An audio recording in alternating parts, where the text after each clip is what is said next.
One of the harsh realities finding your way and growing to the next level is realizing that not everybody is gonna come with you, especially maybe your friends, some of your family. The journey entails mindset changes, giving up of things, sacrificing of things.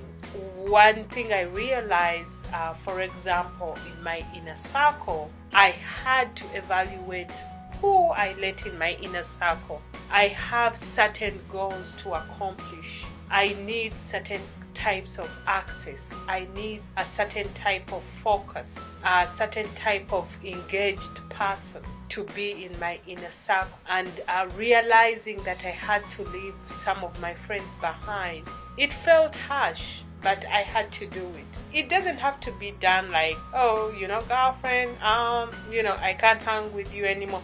Not necessarily. Things just evolve in terms of your schedule changes and the way you spend your time changes, and you see less and less of them. And sometimes it's intentional as part of your strategy to be where you want. If you have a friend who is very negative, maybe you don't want to hang out with them. You're starting a new business and everyone around you is like, girl, you'll never make it, don't even try, what do you think you are, all that chatter. And you're not ready, you don't want to deal with that, but rather you want new people in your inner circle who have already who are already where you're planning to go, so that they can pull you up and help you move to the next level.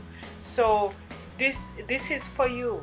Evaluate your inner circle. Are the people there the ones you want to go with, or is it time to start swifting them? It doesn't have to be harsh. You just gently carve them out. Not everybody will be ready to make the big change and transition you're trying to do. My inner circle has very few people. They are very close.